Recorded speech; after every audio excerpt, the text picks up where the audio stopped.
Viewers, আজকে আমরা আলোচনা করব গুপ্ত বংশ। তো গুপ্ত বংশের প্রতিষ্ঠাতা হলেন শ্রীগুপ্ত বা গুপ্ত। গুপ্ত বংশের প্রকৃত প্রতিষ্ঠাতা বলা হয় প্রথম চন্দ্রগুপ্তকে। গুপ্ত বংশের শ্রেষ্ঠ রাজা বলা হয় সমুদ্রগুপ্তকে। এরপর ভারত রক্ষাকারী বলা হয় স্কন্দগুপ্তকে। নালন্দা বিশ্ববিদ্যালয় বিহারে অবস্থিত। নালন্দা বিশ্ববিদ্যালয় প্রতিষ্ঠা করেছিলেন স্কন্দগুপ্ত। এই স্কন্দগুপ্তকে ভারত রক্ষাকারী বলেছিলেন রমেশ মজুমদার। এরপরে আসি সমুদ্রগুপ্তের রাজত্বকাল।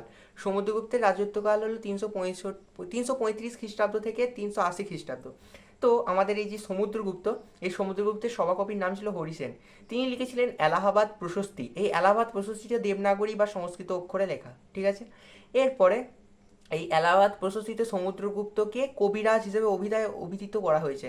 আর সমুদ্রগুপ্তের লেখা একটি গ্রন্থের নাম হলো কৃষ্ণচরিতম, ঠিক আছে। আর সমুদ্রগুপ্তকে শ্রেষ্ঠ রাজা তো বলাই হয় গুপ্ত বংশের।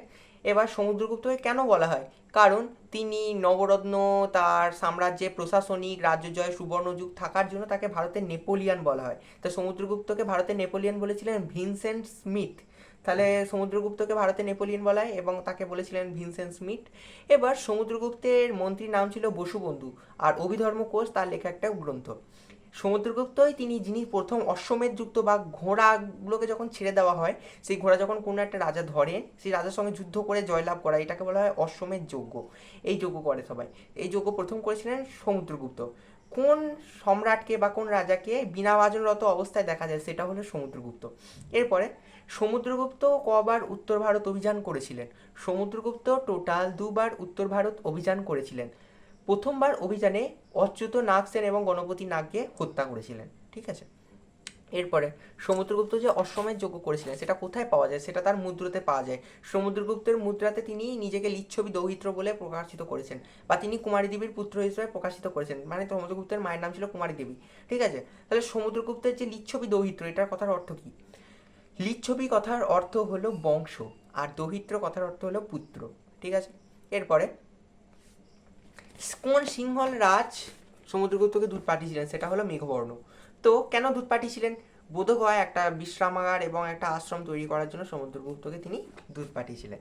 এরপরে আসি সুদর্শন হ্রদ কে সংস্কার করেছিলেন? তিনি হলেন স্কন্দগুপ্ত। সমুদ্রগুপ্তের পরে কে সম্রাট হন? এটা একটা কন্ট্রোভার্সিয়াল কোয়েশ্চেন। সমুদ্রগুপ্তের পরে সম্রাট হয়েছিলেন দ্বিতীয় চন্দ্রগুপ্ত, কিন্তু বিশাখ দত্তের দেবচন্দ্রগুপ্তম নাটক অনুসারে সমুদ্রগুপ্তের পরে সম্রাট হয়েছিলেন রামগুপ্ত, ঠিক আছে।